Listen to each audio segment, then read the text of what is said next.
Hi, everyone. Welcome to episode 356 of our Tick Bootcamp podcast. The title of today's interview is Vegas Clinic, an interview with Dr. Stephanie Canestraro. Today, Rich and I delve deep into the world of functional medicine with Dr. Steph, where she teaches us everything she's learned as a result of her chronic Lyme disease journey. She had to learn on her own how to overcome the symptoms of Lyme disease before she even realized it was a tick-borne illness. Once she realized she had Lyme disease, she was able to fine-tune her treatment, get herself better, and today she's treating people all over the world to help them overcome their chronic Lyme disease journeys. We've interviewed a lot of people on this podcast, but this is one of the most insightful podcasts we've ever done with specific tips, tricks, and healing modalities you can use in your own journey. So we're really excited to introduce Dr. Stephanie Canestraro. Dr. Stephanie Canestraro, welcome to the Tick Bootcamp podcast. Thanks for having me. I'm excited to be here. And we're excited to have you here too. It's been a long time since we've wanted to have you on, and we are very, very fascinated with the work that you're doing, in particular with the vagus nerve. But that's a preview. We don't want to get there too soon, but we are really, really excited to talk with you about the brain, about the gut as a second brain, about the vagus nerve and all the great work that you've been doing there. But again, that's just a preview. Let's talk a little bit about you. So Dr. Stephanie, talk to us about where you are and what is the name of your practice. So I'm living in Canada, but I see everyone because we do a lot of virtual work and we're pretty mobile because I'm actually a chiropractor by trade, got into functional medicine because of my own journey with Lyme. But my clinic's called the Vegas Clinic because early in my career or early in my journey, I got sick and I always said my brain was hijacked. And at that time, I didn't even realize it was Lyme, but I focused on my gut and healed myself somehow, right? And then only recently getting Lyme or reactivating Lyme did I realize what it was. But that's why I really got into the gut-brain connection, is because I was having all these gastrointestinal issues and then it turned into neurological issues. I didn't know it was Lyme at the time. And then the vagus nerve is that direct gut-brain connection. So Vegas Clinic it was. All right, so that's really cool. So let's walk back a little bit into your history and talk to folks a little bit about where you grew up and what kinds of things you were interested in and how that ultimately led you to the healing arts. So I always knew I wanted to be a doctor, but in my mind that was a medical doctor. And it wasn't until I was in university. I grew up in Toronto. I finished Western and then I didn't know what I wanted to do yet because I wasn't sure about the whole medical profession. So I started working at like the BC Cancer Agency and because I was going to school in Victoria at the time at UVic. And I just thought, this makes no sense to me. Like nothing is coming together. Like these people don't understand the body. And then that's when I found who ended up being my mentor, this chiropractor who did understand the body, and he was using acupuncture and different herbs and all these different things. And people were flying from all over to see him and to be healed by him. And then I went into chiropractic college, like knowing that I was going to kind of practice the way that he did. You said, I want to be like him. Yeah, exactly. But it wasn't until the end of my chiropractic college where you don't learn anything about Lyme, or you really don't know how the body functions. At least they taught a lot about like pharmacology. They talked about, like the real basics, but like they don't teach Lyme even in chiropractic college, not at the time that I was there. So at the end of school is when I got sick. It was my last year, but we'll get into that. You were going to ask me something. So talk to us about your health. I mean, as a child, were you sickly? Were you, what was your health journey like before you had finally gotten chronically ill? What was your health like? So like when my parents tell me about when I was a baby, I was like, kind of like, I wasn't sick, but I was always like, I had these huge rashes or like, I was sensitive to everything. So like I could only wear cloth diapers. I couldn't drink from plastic bottles. My face would blow up. So like it started off like that. And then my childhood was pretty normal until I was in like I was about 12 years old, and that's when all the gastrointestinal stuff started happening. And I had a lot of problems with my stomach, which no one really ever helped me with, just ebbed and flowed. But I was prone to like a little bit of anxiety, but nothing crazy until, like I said, university. is when it got kind of bad. But then in chiropractic college, that's when I was tentatively diagnosed with multiple sclerosis, which we all know, Lyme can mimic MS and even cause lesions in the brain, like as it can cross the blood-brain barrier. So I didn't know that at the time, but it acutely turned on for me. And a few things had happened at that time. So I didn't get bit by a tick. So, well, let's pause there. That's an important point to pause on, Dr. Stephanie. So in the context of your childhood and ultimately leading up to the time you went to university, we call that college here in the US. When you went to university, were you an outdoorsy kid? No, not at all. Like, I mean, I'd go to the beach and stuff, but I wasn't like hiking in forests, or like I was outside, but it wasn't like hugely. But there are other things like where I realized what or when I think I got infected, and I was bit by bed bugs, but also spirochetes can live in your mouth, right? So I got dry socket, and so at that same time, I had got bitten by bed bugs. It ended up being infested in the college building, or a chiropractic college building. So and then that's when I learned that there's multiple other vectors that can carry Lyme and co-infections. It could have been that I got bit by a nymph tick and I never saw it, but I don't know. It was just like the timing and the research that I did afterwards that I could have been infected in those multiple other ways, or in utero. I know that there's, I understand, but to me, like intuitively, that's when I feel like I got really sick. And there's always a few compounding factors, right? For sure. So during your childhood, did you have companion animals, cats, dogs, anything coming in and out of your house?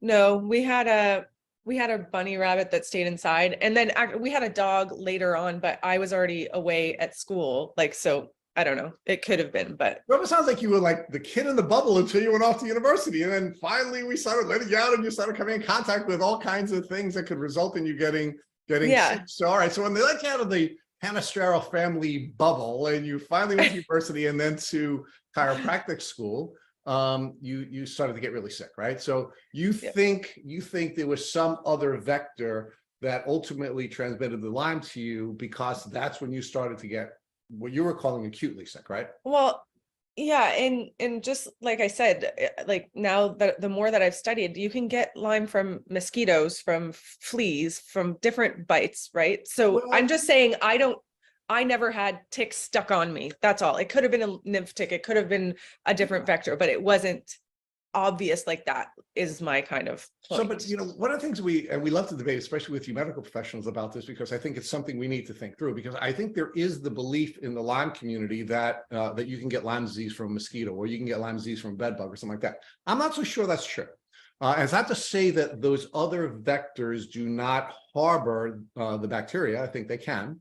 But it doesn't necessarily mean that they can pass it on to us, right? And what I mean by that is there's something unique about tick spit that of course suppresses our immune defenses, and because it suppresses our immune system, and then also superpowers the Lyme bacteria and puts the Lyme bacteria in a position where it is flooding into our system only from a tick. So but there are other things like being in mold that can lower your immune system, and then you get bit by something else that harbors this. There are spirochetes that live in your mouth, and so dry socket is one of the risk factors of. For sure, but so let's talk about that. Can you define dry socket? I'm sorry, you said it again, and I have no idea what that means. Dry socket, like when you get your wisdom teeth out or a tooth pulled, right? They it starts to seal up with a scab. Dry socket's when the scab breaks and it creates like a vacuum, and there's literally access from your mouth saliva into like the wound, directly into your bloodstream and into the nerves, and it's like one of the complications to dental work, and I had that complication.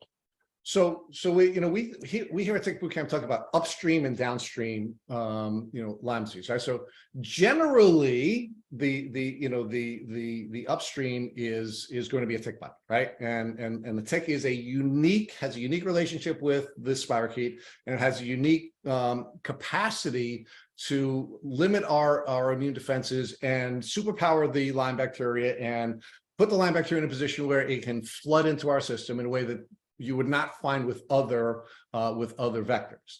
But the downstream piece of this, of course, is it could be sexually transmitted, it could be congenitally transmitted, and it could be transmitted through a blood transfusion, right? Which is, I think, if you're looking at the sort of the most likely ways that people are going to get infected, it's going to be one of those four. But it's always, I think, almost always going to start with a tick bite. At least that's my opinion, and I'd love to debate this with you a little bit more. But this dry socket issue is something that's interesting, because I think that might increase the likelihood of sexual transmission of Lyme, because if you're swapping spit with somebody that you're in an intimate relationship with, and you have this dry socket issue, it seems to me that might be something we have to explore a little bit more, because that might be a way where you're more vulnerable to sexual transmission, or at least intimate transmission. Yeah. Like I said, I think just having the bacteria in you, however it got there, and then it's like a perfect storm that happens. When you get bit by a tick, it's like the perfect storm is already happening because of the mechanism you just explained. But like, needless to say, I could have been bit by a tick. It just was never obvious to me. That's all. Okay.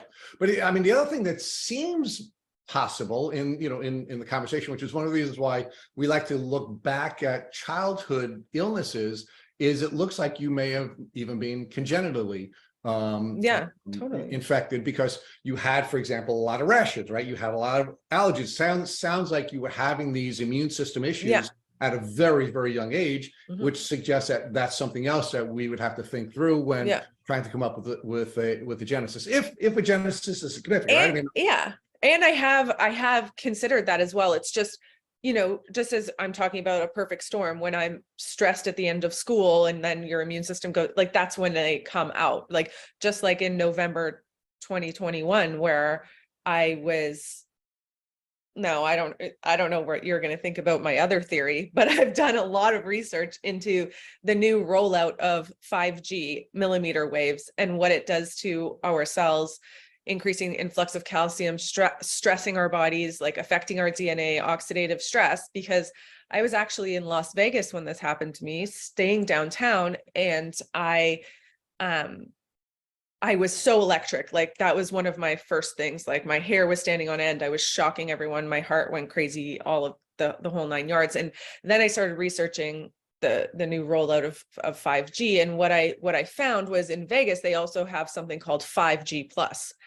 And I was in those stadiums that had that. So I think, and it's always a perfect storm, but I feel like a lot of people, it's getting turned back on. And I know there's COVID, and I know some people react to the COVID vaccine. And I know that there's all of these other reasons that but that is like a big thing as to why I think I went from feeling super healthy, because I'd been working on myself and working on if there were Lyme co-infections and all of this previously, and feeling, I said 2 weeks before my Lyme turned on, that I feel the healthiest I have in my adult life. Now, I wish I bit my tongue, and it really, one of those things where you're like, so regardless, it was a journey, because at this time, now I had Lyme turn on acutely, infect my whole body, and now I knew what was going on, so I could learn a lot about how to help my patients. Dr. Steph, I'm going to jump in because I have so many questions for you, right, as a doctor. So just to validate everything you're saying and ask you to expand upon that for our listeners, we've read articles and interviewed people that have been so sensitive to EMFs and to electricity and things like that, where they've literally had to move from their homes because they had dirty electric in their home. They've literally, the Alex Hudson Foundation, a really sad story. I don't know if you know the Jody Hudson and the Alex Hudson Lyme Foundation. She passed away from complications, MCAS and complications related to Lyme disease. And when we interviewed Jody, who's now the founder of the Alex Hudson Lyme Foundation, she said that when they were able to reduce the EMFs in their home, get rid of the Wi-Fi, cut back on all the EMFs, her daughter felt a lot better. There was almost like a rebound for her before, she got a little bit worse. So why is that scientifically? From your experience as a doctor, why do you believe these frequencies, these electromagnetic frequencies, are having such a harmful effect on our cells? Because it's very in line with what, like Dr. Roll says, for example, where our cells are the root of our health, and our cellular health is super important for us to have a healthy body as a whole, right? So can you give us more meat on the bone for that topic? Yeah. So from my understanding, and even from what I've seen now recently in people's blood work and in my own, that kind of got me looking into it or researching it, is the effect that it has on calcium, on our voltage gated calcium channels. So, think about calcium, like when someone has like something going on with their heart, right? They get put on beta blockers, which are calcium channel blockers, but now we have them like hyperactivated, right? And so the voltage, the channels are open, too much calcium's entering the cell gets damaged, cell starts leaking out particles, body has to clear that. So we're getting extra stress. So we now know, okay, also when electromagnetic frequencies are released and there's mold is getting stronger, 600 times more spores, like according to Dr. Thomas Rao. EMFs make mold stronger, 600 times stronger, you're saying? 600 times more spores that they're making, which are the things that negatively affect a lot of people, right? Cow. So now if you have mold in your body, which turns out I had mold in my sinus cavities, like right now I'm stuffed up, but I have cleared them out to the point where I was coughing up gray mold ball from so like all of these things, it's like, I keep saying perfect storm. It's the best way, I guess, to explain it, but it's like something, you already have mold's decreasing your immune system. It's causing stagnation in your liver. Now you're getting this external new frequency that's oxidizing your cell. It's, and anyone that has skin damage, like because you've had rashes before, it affects the top layers the most. So more rashes are coming out. Like that's part of there's a lot of case studies for people who were like living right beside, like they're called 5G base camps, like where there was a lot of radiation, and they have like full-blown radiation sickness, and a lot of it is like hair falling out, skin rashes everywhere. So whenever you have like a breach in the barrier, like those are the weaker barriers at that time. So, and then the effects that the protective skin layer have as they're damaged, then it's adding more to that perfect storm, right? And then people can't regulate the calcium, so your calcium is everything's getting sludgier. So, the body's kicking calcium out into the tissue. That's causing pain. That's causing stress. The calcium's going into the arteries, coagulation. It's going into the gallbladder, and then your body's inundated with all of these problems. And then Lyme, and we know, they become active. They see that your immune system's dropping, and they come out of their little dormant stages. And I'm testing people who were, never had issues with Lyme before. And specifically, I was in Las Vegas, and on that team, I was working with and like a lot of the players on the NHL team, there was I think 14 heart events, because your heart is electric. Your heart has and they're all having tachycardia, like chest pain, and there's also the whole vaccine side, the COVID thing. I understand that, but I know that it's a huge part of it as well. And when you look at their calcium, what was their calcium? Calcium high, potassium low. Then what happens? Albumin increases to try to bind onto the calcium. LDL goes super high, it acts like a binder to bind onto the calcium to get the waste, right? So that's what I'm seeing in all of them. It's and myself, and these borderline troponin levels, all of these kind of stressors on the body, and it's just creating, like I said, this storm. It turned on in so many people. And there was one girl in the West Coast, she was sick before I was completely fine. That same night, November 21st, 2021, it happened to her, where her heart went crazy. That's what happened. This time it was cardiovascular symptoms for me. Before, when I had Lyme, it was all neurological. So, I had Bell's palsy, I had the numbness, I had the sense of impending doom, I had severe anxiety, I had night terrors, I had all of that, but I never had the heart symptoms that I had this time. And then the cardiologist that I saw, that this top cardiologist, he puts a wireless heart monitor on my heart that's already crazy. So my hair's like this, and I'm so desperate at this time. It doesn't even click to me, don't put Bluetooth through your heart. And he put that on me. I short circuited it. They still want me to pay thousands of dollars for it. It made my symptoms feel I felt like my body was going to try and get a hold of this. And then right when I put that on, heart attack symptoms, fainted, and then it just went everywhere in my body. My kidneys got sore, my liver, my eyeballs, my, like, you name it, like the sharp pains all in the joints, the shin pain, shortness of breath, chest pain, pain into the back, gallbladder, like radiation up the neck. Like, I'm telling you, like, just the whole nine yards. Dr. Steph, why do you think the second time you either A, were reinfected, or B, had Lyme reactivated your body, that you had these cardiac symptoms that you didn't have initially, right? Do you think it was a different strain from a different tick bite? Or do you think that you now had additional maybe toxins that coupled together with the bacteria, triggered the cardiac symptoms that you didn't have the first time, right? Yeah. And I think that part of that was like the new electromagnetic frequencies. I'd never like had heart issues in my life. Nothing. This is so smart. I mean, you're the way you just so brilliantly describe this event is something that we've not heard before. And we're always trying to figure out, what is this event that takes you from managing these polymicrobes that you have in your system to not being able to manage it anymore, right? Because what we've learned from Dr. Rawls, Dr. Phillips, and some of the other experts that we've interviewed is that it's very rare that somebody goes from a tick bite to chronic illness. That there's generally some gap in time. Now, there are some cases where people who are living in a high mold environment, as you had pointed out before, and they get bitten by a tick, well, they're so immunocompromised that they will get chronically ill. There are some people that are under a very high stress moment in their lives, and they get bitten by a tick and they become chronically ill. But that's very, very rare. In most cases, there's a long gap in time between a tick bite and an illness, and it is, as you were pointing out, these different types of stresses, but no one has really given us an understanding of how the and again, I'm actually working, I want to share with our listeners and with you that I'm working on a blog on the electrome, right? And I had read an article in New York Times about the electrome, and they were talking about the biome and now the electrome, and because we're energetic beings, and because we are electrical beings, that that it's really important for us to be looking at electron therapy as part of treating illnesses, right?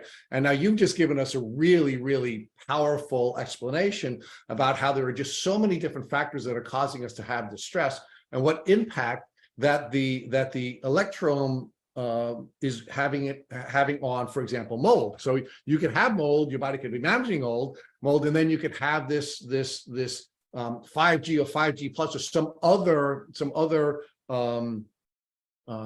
issue that's now not only just suppressing our immune system because we're being energetically overwhelmed, but it's actually helping some of the things that we're managing to ultimately become more viral.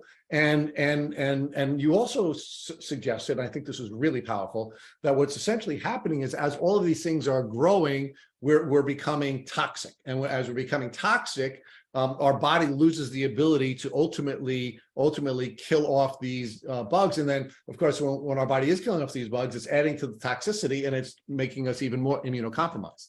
Mm-hmm. And then people's lymph is blocked up, like it can't clear it. Like we can't clear it.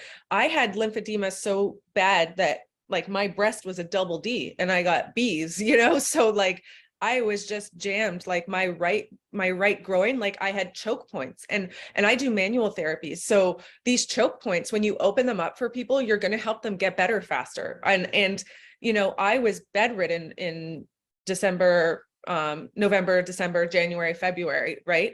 And the reasons I think I could get better fairly fast when it comes from a lot, like other than having the knowledge I have and, having all these smart doctors that are also my friends when my brain's not working, like helping me to do the things I need to do and do them fast, and trying out all these different therapies like that. But part of the thing for me were those choke points, opening up those choke points.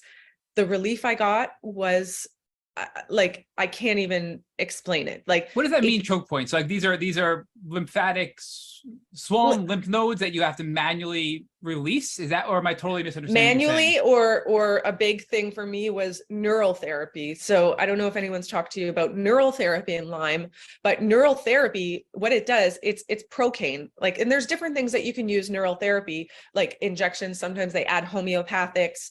Sometimes people use lidocaine, but generally it's procaine, right? So it's like the more natural kind of precursor to lidocaine, all the things they use when they freeze your mouth. And essentially when you inject spots with that, so there's a couple ways that it works. It actually numbs the area. So it kind of shuts down like the tension, like in the actual cells, but it also like the effect that the actual, like if you've ever tasted it, it's bitter. It turns into like B vitamins in your body. It switches your polarity. So your polarity goes off. So it works on the frequency as well. And if you learn about the lymph system, people used to think it was just like pumped by moving your muscles, but it's not. It's electricity that's moving it, our own frequency, right? So it helps that frequency change so you can drain essentially. And I'm telling you, when this happened, I got along my collarbone and around my breast, I had injected with neural therapy, and my heart started going like pow, pow, pow, like palping, like so many palps. Like I thought it was bad. I was like, thought I was going to keel over. But what I noticed is as the palps were happening, the lymph was draining. And then by the time the next day, they were equal. Like, so it was wild. Dr. Steph, can you talk about, I just don't want to lose, because you are so smart. I want you to touch on one other point. The fact that you said the lymph is moved by electricity. Generally, we're taught that the lymph system doesn't have a pump, it doesn't move, and it only moves by, exercise, right? Jumping on a trampoline, which is why these mini trampolines are so popular, or, jumping up and down, or jumping jacks, things like that. Can you just tell us more about the concept of electricity moving the lymph system? Because that's really fascinating. So has anyone talked to you guys about like the fourth phase of water, like, and how the heart's not just a pump? No. So it's almost like when we're healthy and water, like even like, and when people talk about structuring water, because it has its own kind of frequency. So our body, when it's healthy, the liquid in us is almost kind of like gel-like and has a frequency, and that frequency is what's helping move not only our lymph but our actual blood. Like the heart is what book did I just read on the heart where they did a really good explanation. It's called Understanding the Heart. That's what it's called.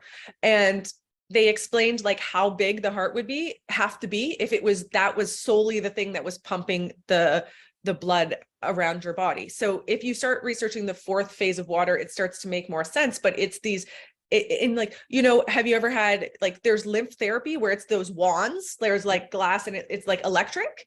That's one of the other best ways to move your lymph, because it is electricity and your electricity goes off. So how much more does that make you think, okay, new magnetic millimeter waves we've never been exposed to, we haven't adapted to, how they could affect us? Because think about if our lymph now slows down, we're not clearing stuff. That is a big part of why Lyme gets turned back on. If you keep the body moving, if you keep the fluid mechanics in the body moving, people don't get sick. It's when you have, I call them choke points, or, dams in your body, which that's why a lot of the times it'll be joints that are sore because they're not getting the fluid moved out. They don't have like the blood flow or and so joints will be like kind of places where people feel pain. But choke points, if you can open up a choke point for someone who's sick or suffering Lyme, and you're skilled enough to see what those are, but I mean, really, you can just look where, all the lymph nodes collect. And if you can open those parts up, and there's a lot of creams that you can use that an ingredient in a certain probiotic, it's GP MAF. Have you guys heard of that? Yeah. So that will, you can place that on like the different lymph node areas, and it helps clear it out because it gets absorbed. Castor oil was slathered on my chest the entire time. It helped clear out when I was having chest inflammation, and it helps move smooth muscle. It helps anti-inflammatory. It lets the lymph move. So that's been like huge for me, feeling that myself, because now I know how important it is for my patients. And I didn't quite understand that because when I first got sick, first of all, I wasn't as sick. And my body was maybe younger, healed faster. I'm not sure, but I got out of it without even knowing it was Lyme at that point in time, right?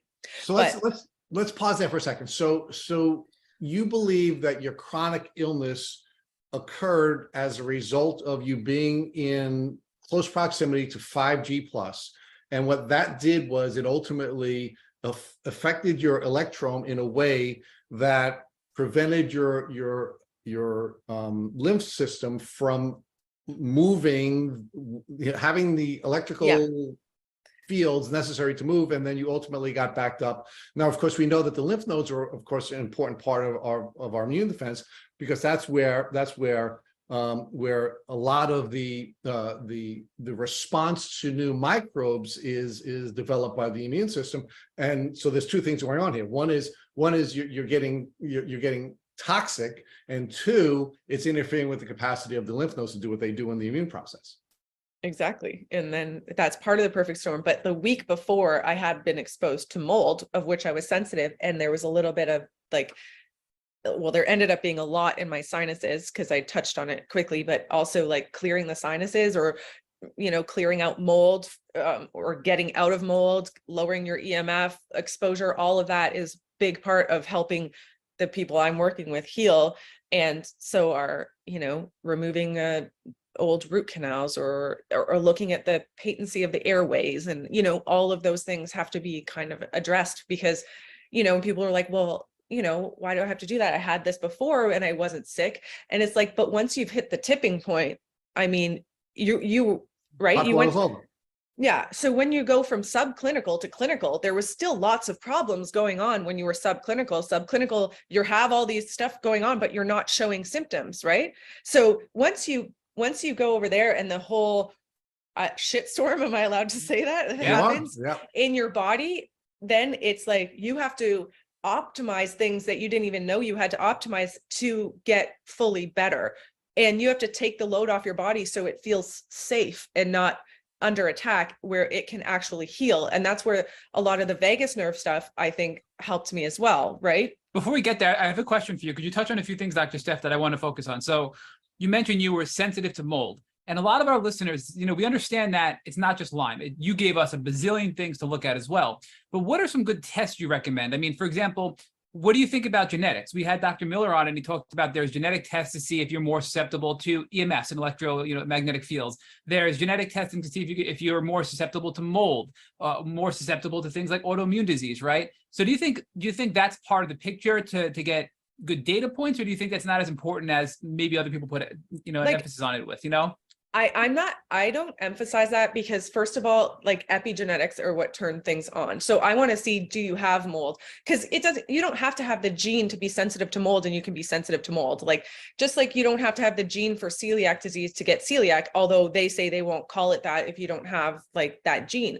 So to me, like, let's say, okay, if you have all the money in the world that you can put financially into your healing, and you just are super interested, then I'd say then that's a big part. But to me, like, being in the trenches, being the one sick, what's it going to tell me? How is that going to help me at that exact point in time? It's not going to help me. I want to know what strain of mold I have, what binder is going to bind that mold. Like, how do I get it out? How do I modulate my immune system? How do I support my nervous system to get me out of this terrible thing that I'm going through, right?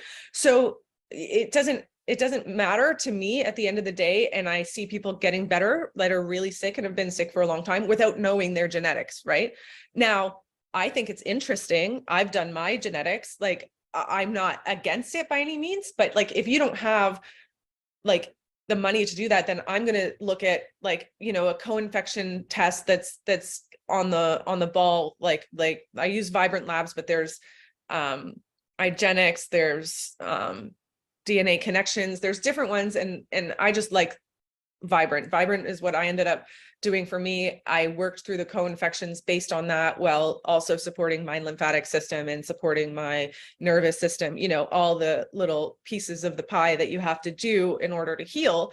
But even going through it this time, I learned less about kill, but there's a big modulate the immune system, right? The immune system wants to tip a certain way. If you can get it going the other way, or balancing, then you have a better chance of clearing it out and keeping it clear.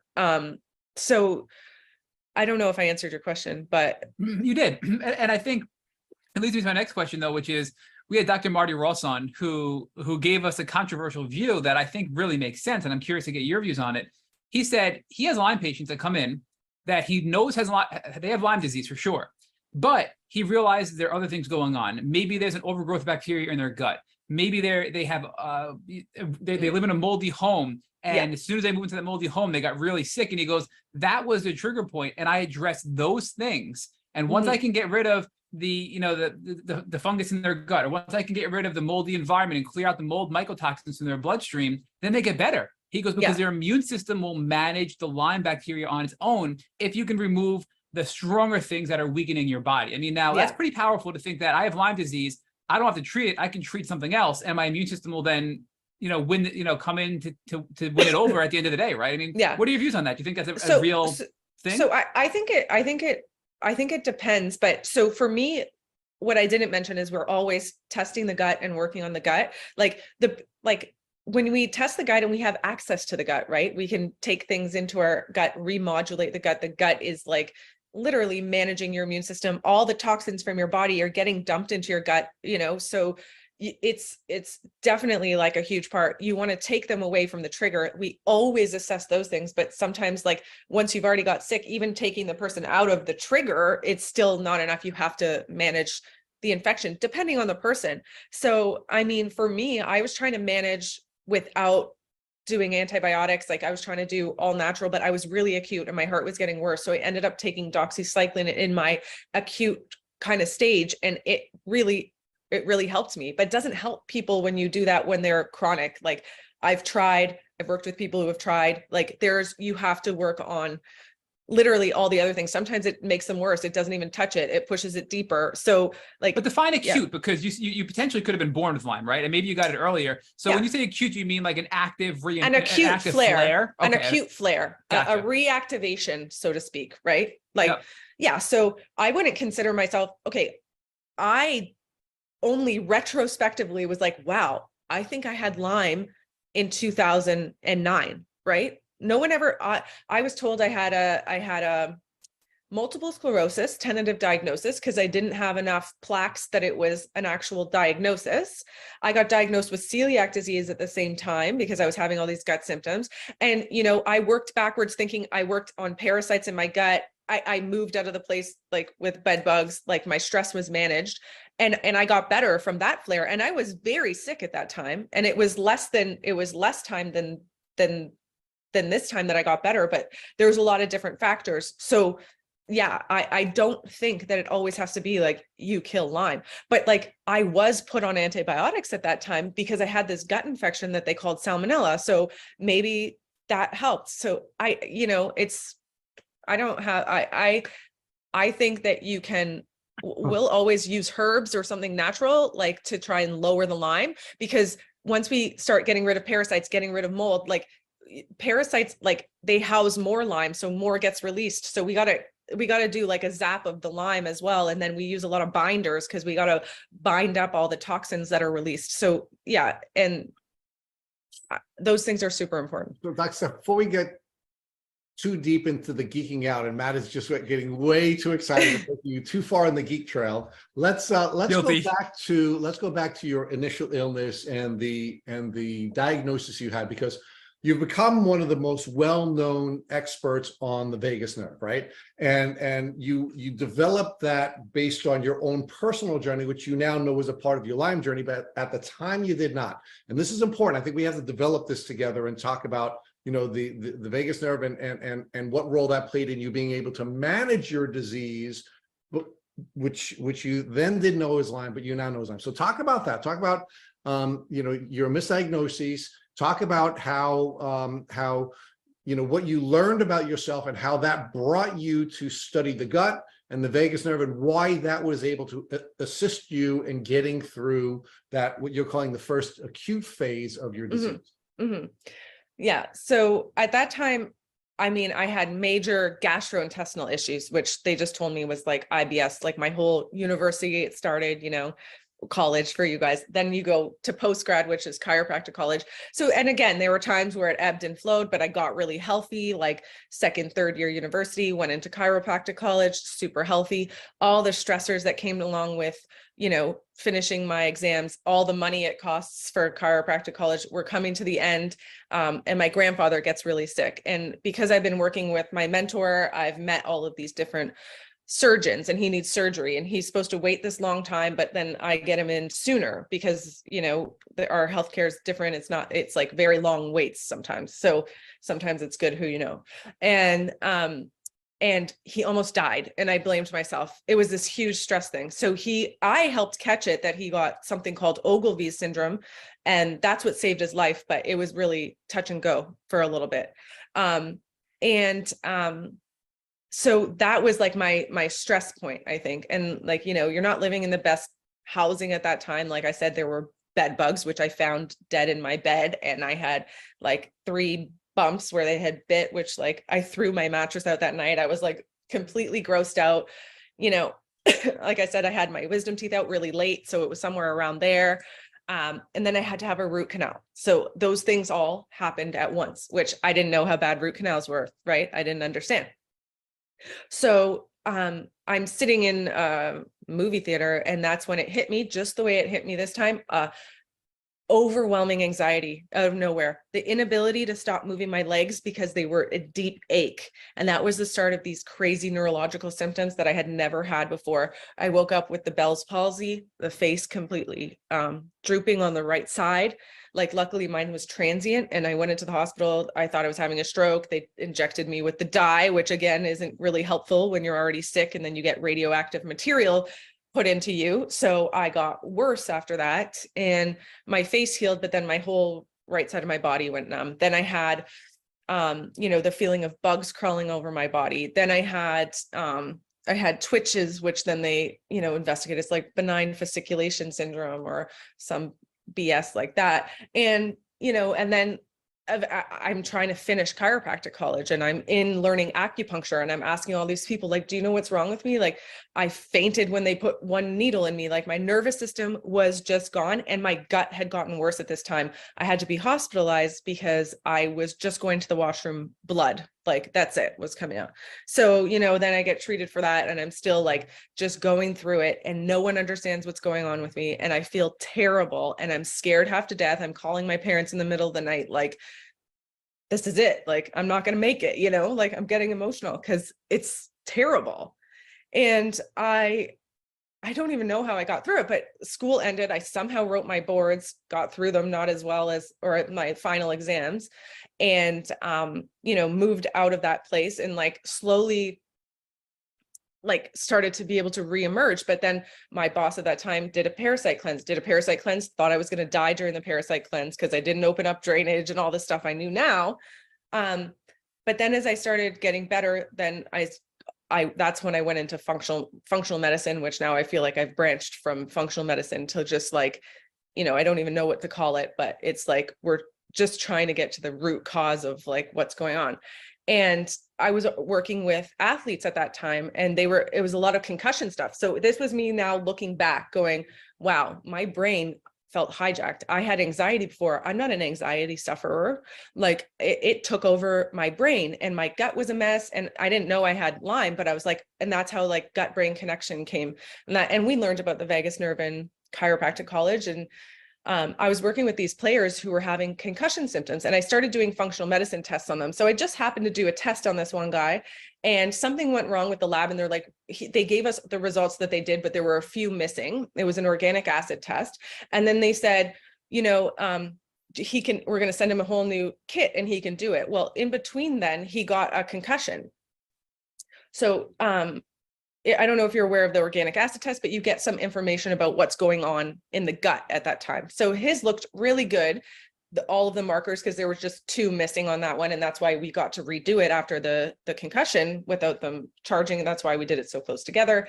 And oh my gosh, his gut was a mess. Like so much evidence of leaky gut, like his like zonulin through the roof, and like just like a mess. So then I started being like, and he was like having anxiety. He was having like this post-concussive thing that almost, presents like in some ways like how Lyme people feel, right?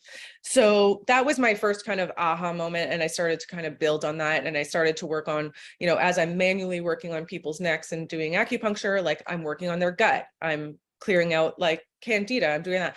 And people that had chronic post-concussive started to see me. And, we did things to help the gut lining, to lower the toxic load. And then, and then I started to learn about Lyme. I was like, oh, it sounds like I had Lyme before. Let's start testing these guys for that too, like that are having this post. And it was coming up positive for some of them. So we were using herbs for that, and they were getting even better at performing, even better at having like these record years. So Dr. Steph, what can you give us some specifics? So what specific herbs or things were you using to balance the gut when these tests are coming back like crazy bad?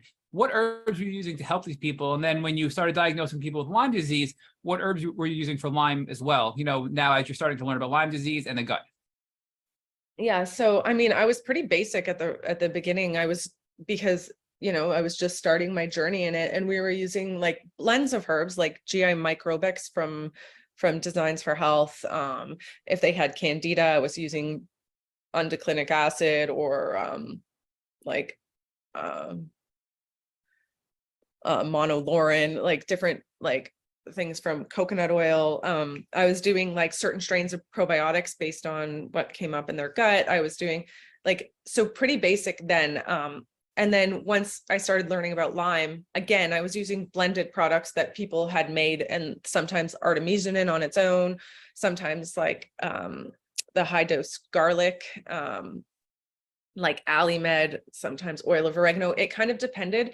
I started to use muscle testing to kind of pick the herbs or pick what I was using. So it would be kind of like a whole blend of things, really. And then, but I think the big game changer was when I learned about binders, like all the different types of binders to help bind up the toxicity. And when I started, supporting the liver more, or, because it was all like just this slow thing of me just learning kind of slowly. Like I went to Institute for Functional Medicine, I did Functional Medicine University, but then it was like through experience, through mentoring, through that, it just kind of like built. And then, now even more powerful through my own story. So now I'm using a lot of things that modulate the immune system, like LDAs and LDIs, like different homeopathics. What's like, an LDA? So like low dose immunotherapies. What's LDA stand for? Low dose antigens. So, if low dose immunotherapy is just, if you're gonna, some people use the whole term, the low dose immunotherapy for the whole thing. But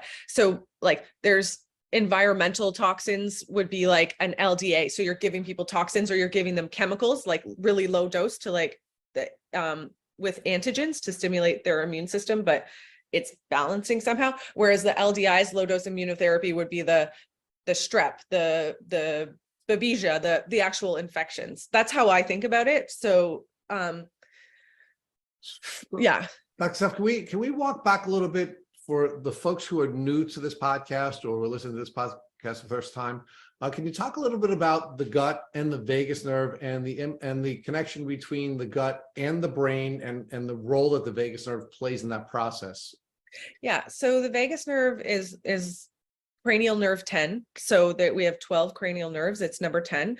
It's known as the wandering nerve, like vagus, vagabond, right? So, and it's a direct connection from the brain to the actual gut. The actual gut lining, all of the enterocytes, they have more nervous system innervation than our whole spinal cord. So that's why people can consider it the second brain. And it's you said it again. So you said our gut lining has more nervous system signals than, wow. Yeah, our enteric nervous system has more nervous system signals than our entire spinal cord, not including the brain. And that can trigger things like anxiety, of course, because our nervous system obviously can have an impact Huge. on our hormones and our anxiety and our depression and if we're happy or sad, right? So I mean, that's huge what you just said. Hugely. And so there's different ways that, like, there's the actual nerves that when you have a pathogenic microbiome, it's going to think about what it's going to do to the nervous system of the gut. And then the vagus nerve is taking information from the gut and going up to the brain. That's 80% of what's happening, right? And then the brain is only 20% downwards, where it's affecting what happens in the gut. So our gut is powerful. Like if you think about that from the vagus nerve also innervates the heart. So that's why people use heart rate variability. It innervates every organ down to the ascending colon. And then the rest is taken over by the parasympathetic, because it's the rest and digest side of our nervous system. So our sympathetic nervous system is our fight or flight. So that's what gets turned on when we feel we're in danger. And then we're the only mammals that can put ourselves in danger just with our own thoughts, right? So a lot of us have an imbalanced nervous system. We're always towards the fight or flight, the sympathetic, the even like scrolling all the time, comparing yourself culture, the like just every little thing that we can analyze, rumination, right? Thinking back to something. You can think back to something like I just got emotional thinking about the call I made to my parents, right? Because we can put ourselves back into exact situations and it's like we're reliving them, but so is our physiology. So I definitely try not to do that. So a lot of like people, and like it's trauma, right? So you go into a fear-based thing, like all of that. So you're trying to switch to your rest and digest. And that's when, that's why you coach someone to be really like, people use gratitude for eating or making sure you have a deep breath, you're sitting down, you're chewing enough, like so that your juices get flowing, or else, the vagus nerve is what turns on, like contracts the gallbladder. So then the gallbladder is what spews the bile of salts, all of the digestive enzymes into the actual gut so that we can actually break down food. Because if you think about, even when you don't break down food becomes antigens. Food becomes what the body sees as invaders, especially when we have like a leaky gut, which is a breach in that barrier, and stuff's getting into our bloodstream that our body doesn't recognize, right? Because it's not broken down. So the vagus nerve is in charge of like the stomach acidity, your gallbladder, the downward movement of your, like being able to poop. So the migrating motor complex, it's that like kind of wave-like motion that's always happening,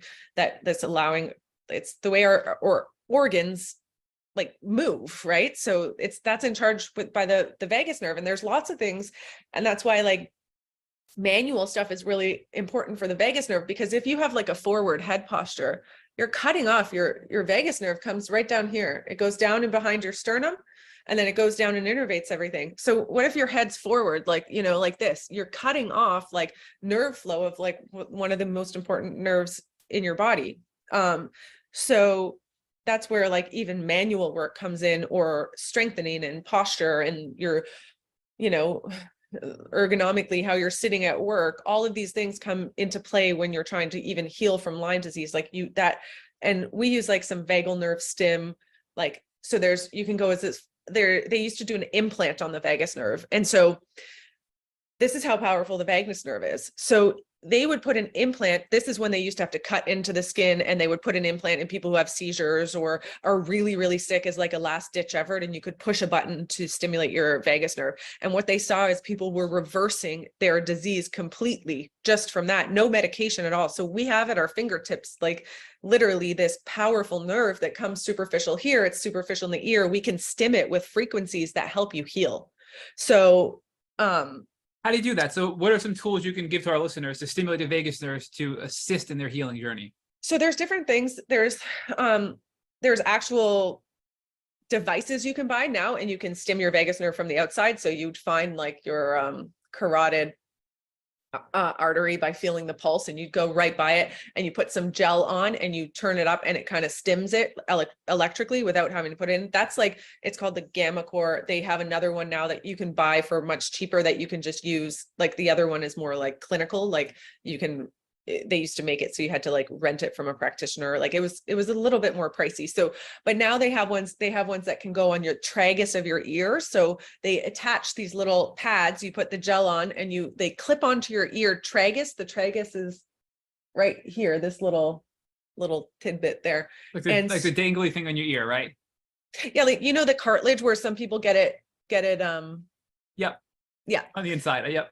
Yeah. So you can clip it on there, and you can stimulate different hertz, like, and there's different ones, different frequencies that you can use, and you can stim it that way. But then there's humming, gargling, gagging, breathing out long exhales, like doing box breathing, but then your exhale is longer than your inhale because the vagus nerve is in charge of our exhale. I mean, simple things like chiropractic adjustments are proven to turn on the vagus nerve, done by people who are talented.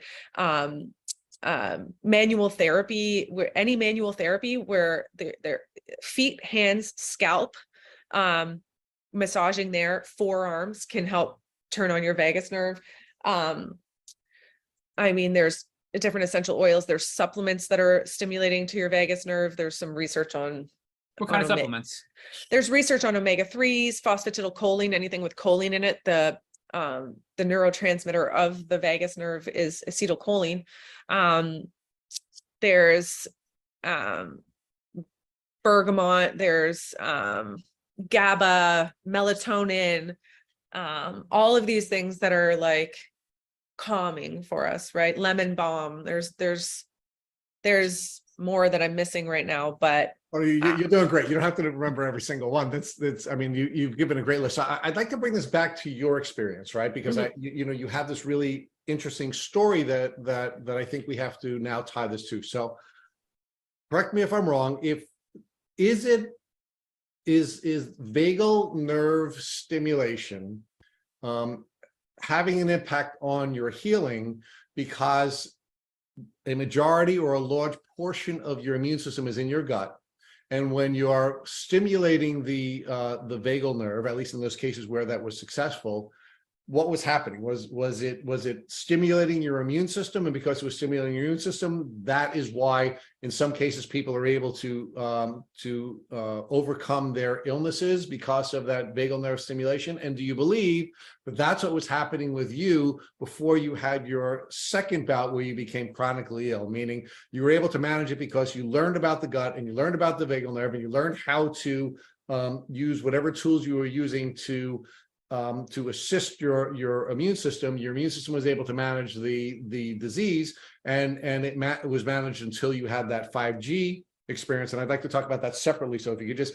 footnote that for a second, and bookmark it for a second, and talk to us about your first experience of why learning about the vagal nerve in the gut allowed you to manage your disease the first time.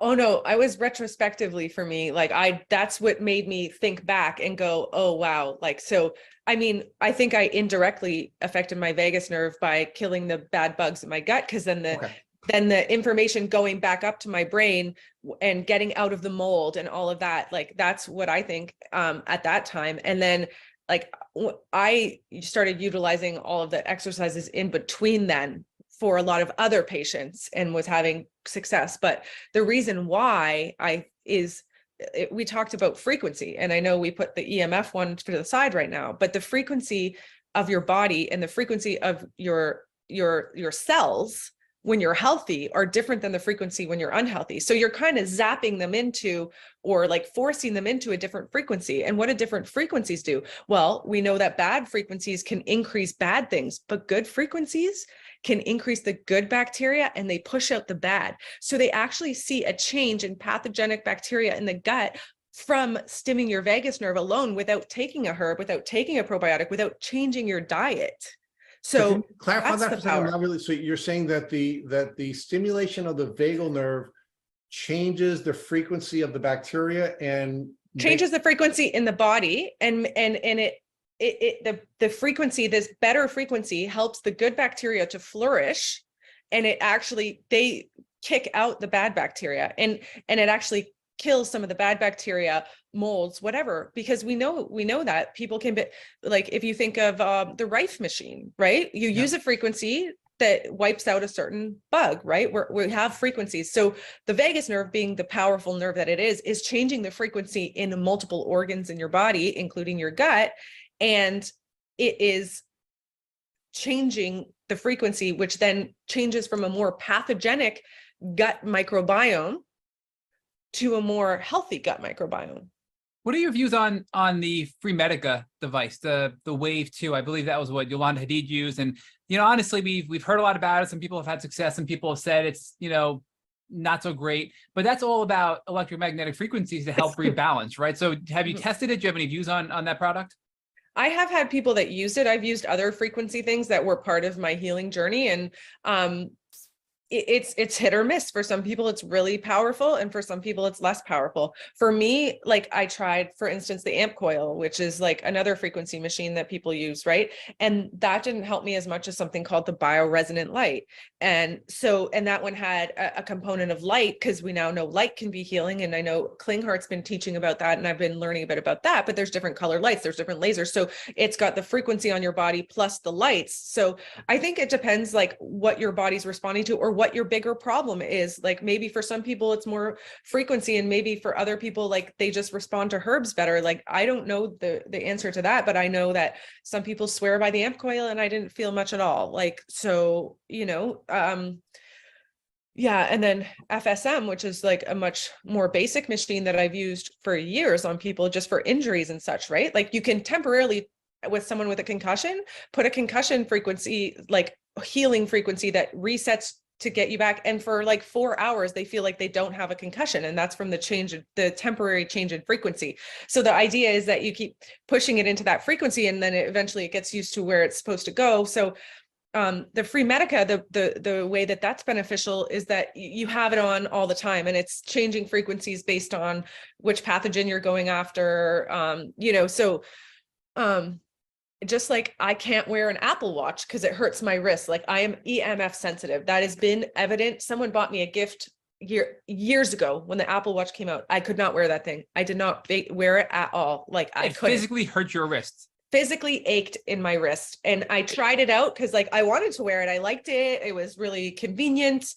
Yeah, no, I wore that thing maybe 2 or 3 times. It's not because I understood that EMF and Bluetooth on your body is damaging. It's because I felt physical pain, just like I felt physical pain when they put that wireless thing on my heart. So let's bring the EMF conversation we had with the 5G together now with the vagal nerve. And I'm just wondering, like the question that was running through my head when we were segregating these conversations is, do you believe you had gotten sick the second time when you were exposed to the 5G plus because it interfered with the success that you were having with managing your gut and the vagal nerve?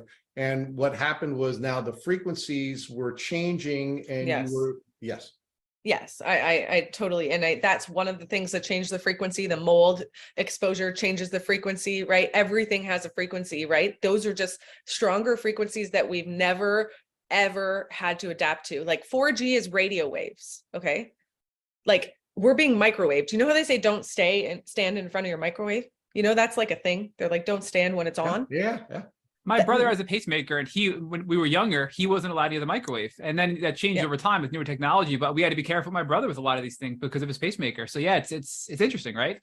Yeah. So now there's millimeter waves just everywhere, right? And they're going to be getting, like, they have to be, in order for the full rollout to occur, there has to be every 200 meters, like an accelerator, right? Because it's strong, but it doesn't go far. So like, essentially, like, we're being microwaved. So yes, it's powerful changes, and it affects your vagus nerve. It affects your every nerve. It affects your calcium channels. That's what makes a nerve fire. That is changing your electricity. What can people do? This is everywhere, right? 5G is everywhere. What can we do to protect ourselves? People that are listening and getting scared. Yeah, what are some tools you recommend for people? No, look, this is important information, but I always like to offer remedies or solutions or potential thoughts on how to mitigate the risk of these types of things, right? Yeah. So you want to minimize, obviously, like how close it is to you. So just turning off your Wi-Fi router at night is one simple thing. Keeping all electronics 5 feet away from you, not just your cell phones, but like even fans, anything with a motor is giving off a different kind of voltage, but still that are detrimental. You know, we've had people that are sick, and it's like you measure the head of their bed. They didn't realize that behind the head of their bed was the refrigerator was on the other side of the wall, and their head's getting literally like fried, right? So you have to, like, there's this whole like biological home health thing. Like some people, and I've been researching like what's the best like grounding mat or way to ground. And there's I can't remember what it's called right now, but maybe we can add it to the notes. But it's grounding, creating like a sleep sanctuary. That's like where you live like a quarter of your life, right? Like you're sleeping. So if you can get like as little radiation at that time of day. Some people, depending on what's near them, they have to paint certain walls, but that's that's going far. Another simple way is to go on the earth and ground. Extra points for bare feet on the earth. You can touch trees. You can pet dogs that have been running around that don't have those little shoes on, because they collect electrons. And then when you pet them and you collect electrons from them, your feet in the water, any bodies of water, right? So like, why do people feel better when they're on vacation? Like, you're just touching the earth. You've got the sun, like your circadian rhythm. Working on, like, for me, like nitric oxide. So I've seen this deplete in people, and this is a huge thing that negates the perioxynitrites that are from all the damage from calcium, excess calcium, is, taking those things that lower or increase your good nitric oxide. So things like beet powder, like fermented beets, that kind of stuff, things that increase like blood flow, oxygen, all the things that make you healthy, less, and moving your lymph. Like there's different, like there are different things that can help you to modulate how intense it is coming at you. So Blue Shield is one that like I have seen actually like make huge differences for people. There's like a bunch of different companies that are doing that. Somavedics a little bit different. I didn't feel as much like as I did from Blue Shield when I'm trying them out. But that's just an N of one. There's I'm probably missing something, but those are some of the ways. But GABA, because like we have this increasing glutamate and everything's hyper excitable, right? So utilizing GABA, melatonin, like anything that lowers your toxic load. I'm a big fan of like binders that bind up different radiation that's in our body. So different strains of humic and fulvic acids. Just taking a load off the body, because our bodies, they're gonna have to adapt, right? It's like, and I think like I was really electrosensitive. Like I told you, my hair, shocking everything, my hair standing on edge. Like I couldn't go on a plane. Like when you're in a plane, you're in this like metal thing where now Wi-Fi is pinging off and like my heart would go crazy. I thought I was going to die. Like now I can go on a plane, but like I take vitamin C, I take my beet powder, nitric oxide little combo. I have like a grounding bracelet that like you clip the clip onto like metal on the plane, and it'll discharge from your body, like because there's metal touching you and there's metal clipped onto the plane, and that helped me feel nice and relaxed on the plane. The one thing with that is if the plane is giving off really bad energy, when you clip it, you'll feel it. If you feel worse, you take it off, but most of the time it's helpful.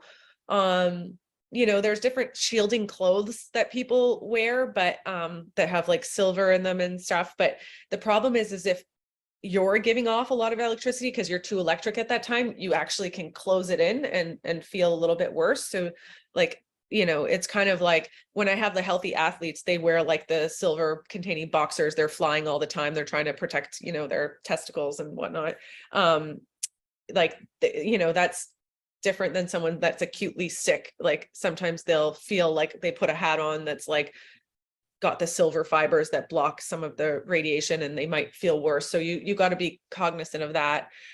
When do I know that it's safe to have a child too, right? Because I know plenty of people on this podcast come on and they say, I don't know at what point am I healthy enough to have a child and not risk passing Lyme onto my son or daughter, right? So what is your guidance to people that are listening, feeling better, considering having a child, but anxious about, giving birth to a child with Lyme disease?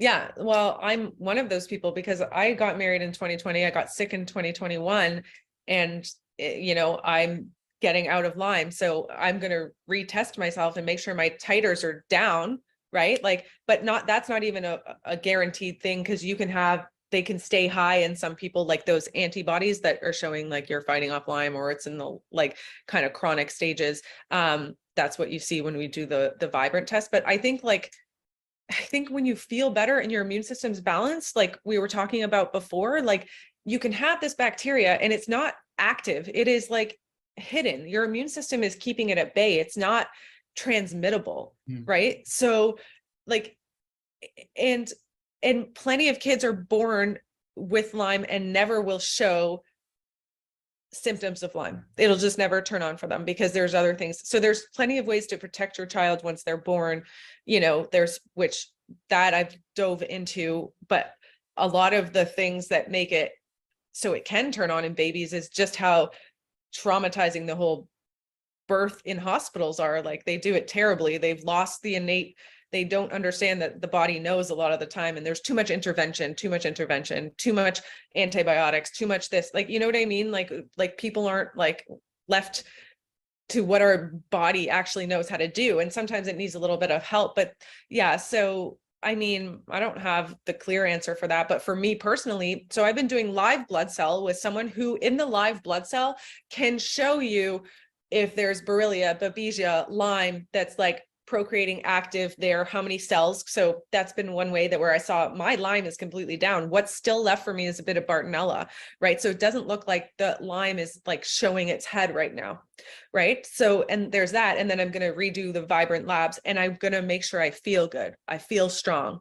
Like I feel like, you know, and then along with like the regular blood work, urine tests, all of that. And like, I don't know, trust your body that it's ready when you feel healthy enough. But like, I mean, I see people getting pregnant during Lyme by accident, you know, and their kids are, we're helping them along with like little things, but they're healthy, and we're using things to support their immune system, and we're using things to like lower their parasitic load, and like, you know, making sure they're nutrient dense, and like all of that kind of stuff is gonna protect them.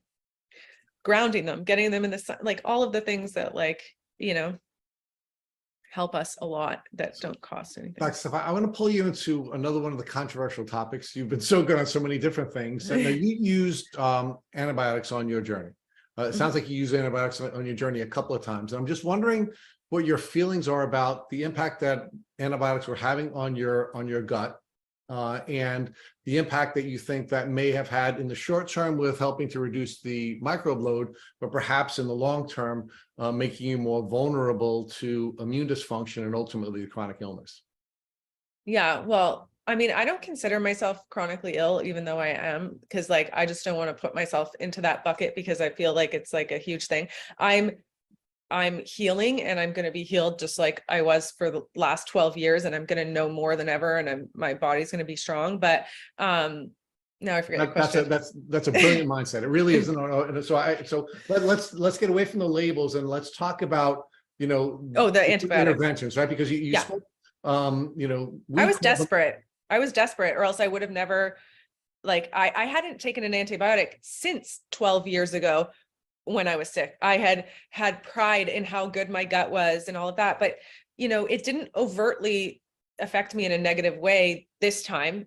And like, but like, you know, that was like right at the beginning in November, like actually December, because there was a lag because no one would give it to me, and it really helped me. And it was really hard. And I had people that are in the natural world muscle testing me. So that's using frequency and quantum physics and seeing if it's something that can work with you. And there were people that I trusted going, you need to do this. This is what your body's asking for at times. So I think that there's a time and a place for anything. And if you asked me that before this happened to me in November, I'd be like, we could do it without it. We can, oh, who do you think you are? And I just think I'm humbled. You got to let go of certain things. But Dr. Steph, I think we should all be agnostic about treatment. We should using what works for us. But you know, antibiotics is you know, it is a flashpoint for many people in this community. But long-term antibiotic use, I don't think is helpful. I don't think you're getting to the root cause if you still need it. I used it for 12 days and then I stopped. I actually did use another pharmaceutical, ivermectin, which was a huge game changer for my health. It helped me a lot, like get me over humps. And, you know, and I also got like COVID while I was still getting over Lyme. So I feel like it saved me like a lot of grief and trouble. So I ended up doing that for 1 month, along with doing all my herbs and stuff. And I'll tell you, I wasn't able to handle certain herbs until I lowered my load enough of pathogens with, I think, the ivermectin or modulating my immune system, because then I could take all the herbs I needed to after I kind of killed the superficial stuff that was making me so reactive. And it opened up for me an ability to treat myself in a way that I couldn't when I was trying to do the herbs. They were just stirring this stuff up. They were making me feel worse.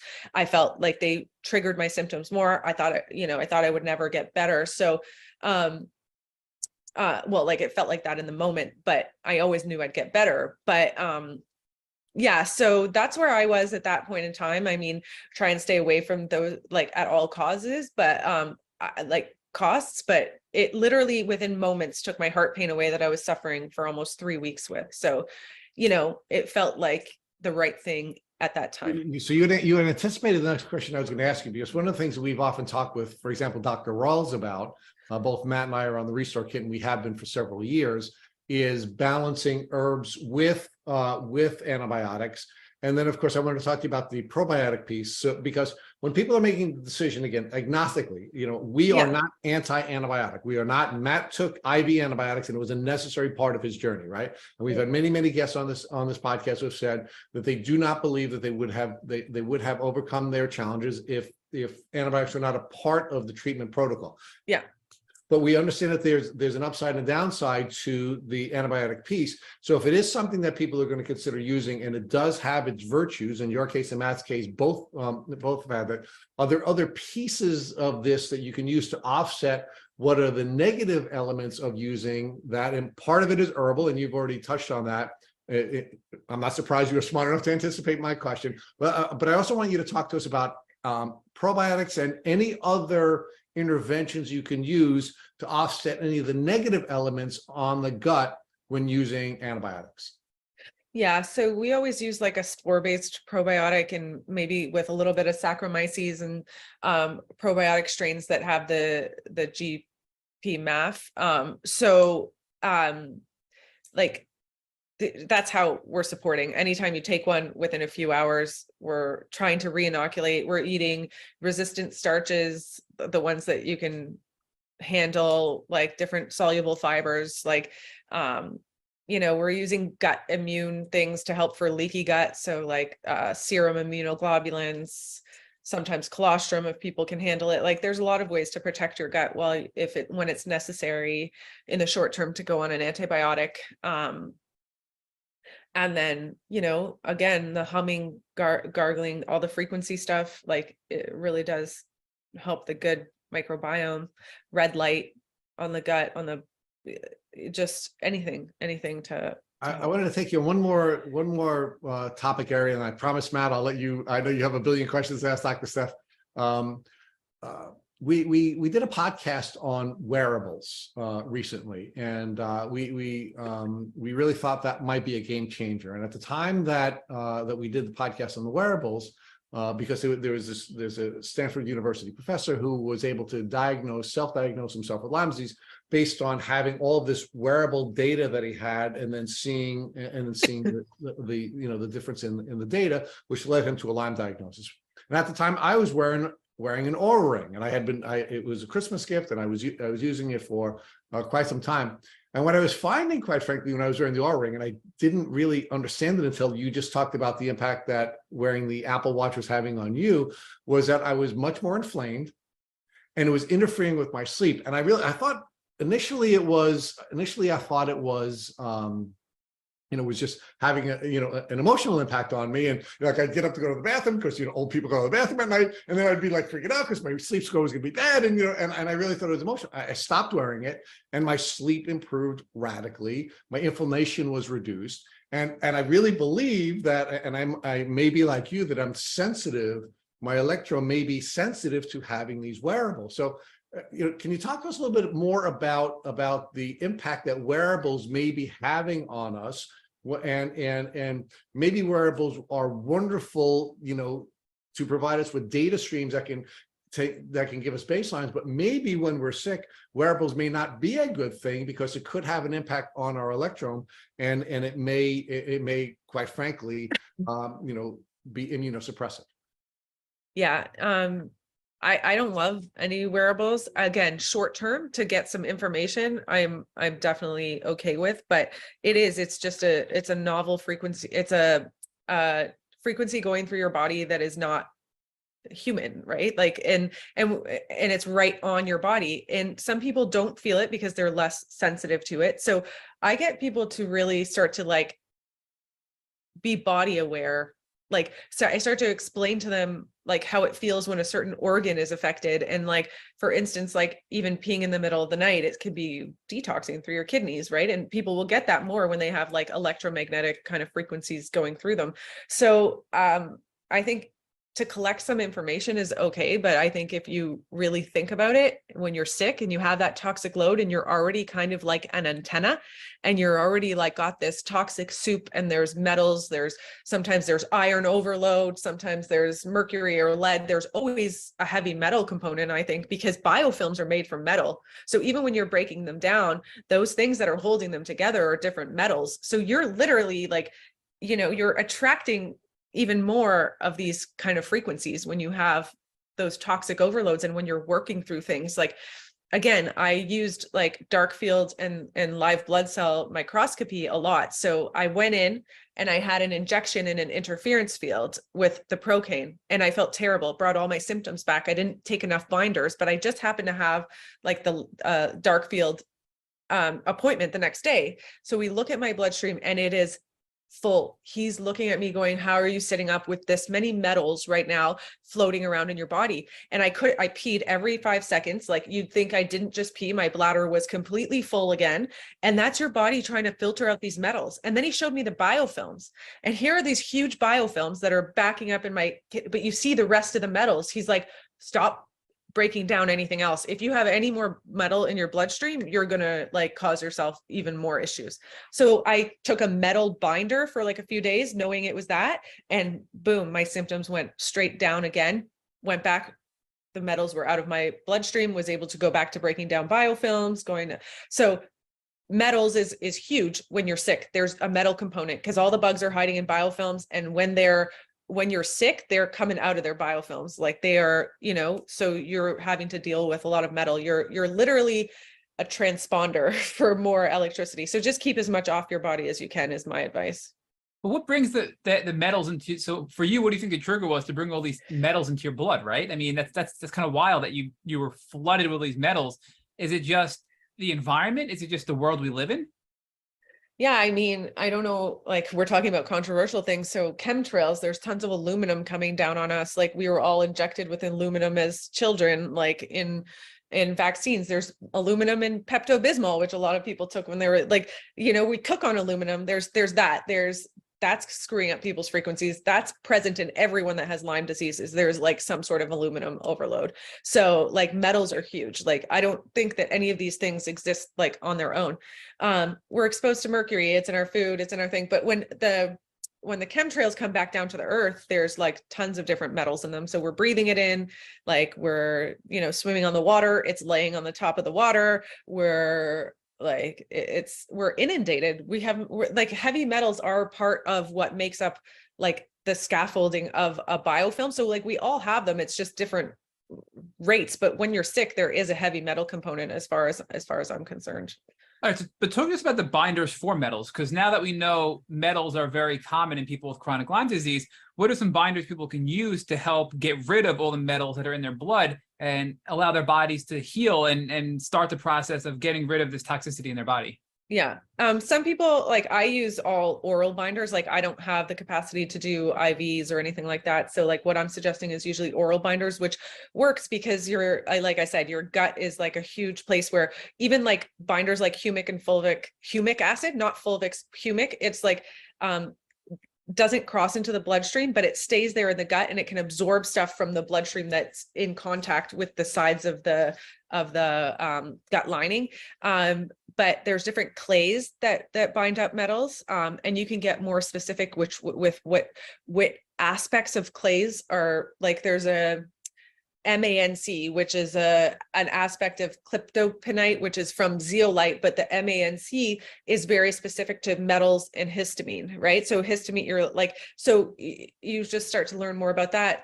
But there's different sizes and shapes of humic and fulvics. So that kind of carbon technology that get heavy metals. So say we use something called HMET binder. There's silica. Silica is going to be better for aluminum. There's there's pectosol. There's like all these different ones that you can use that bind up more metals. And then there's ones that bind up better, like the biological toxins. So yeah. And then always like supporting the liver at the same time and the kidneys, right? Because they're going to have to filter these metals out for you, the ones that don't get bound up to the binders.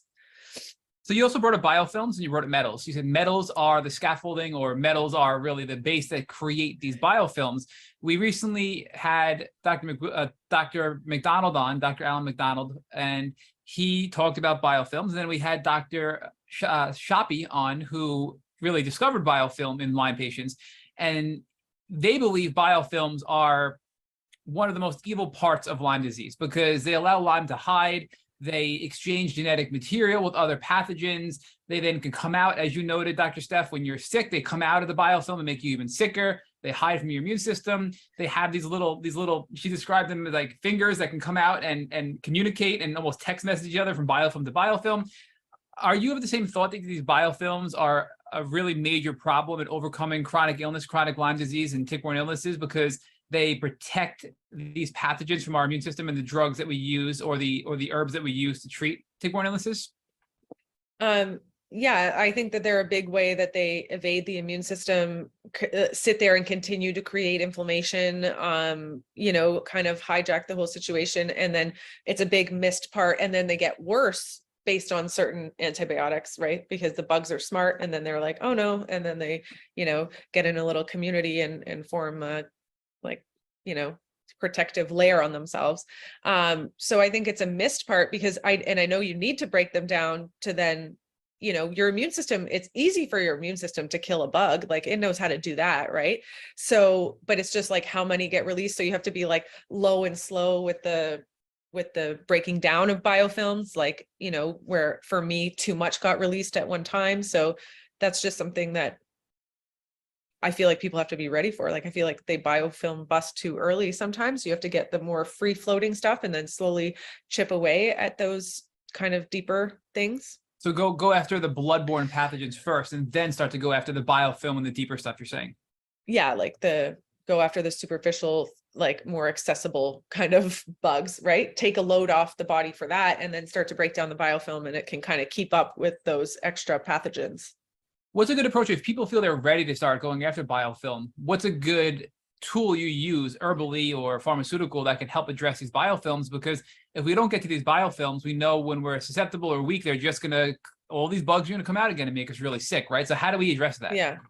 I mean, there's gentler ways to break down biofilms, like, or even low doses of things. So like if you're doing like a systemic enzyme, you don't go straight to like 12. I've had people come to me and they've created like, they're made their health worse because someone told them like, oh, you got to go high on the biofilms or the systemic enzyme. So just like starting low and slow, that's a big part of our thing. That's how I treated my own body.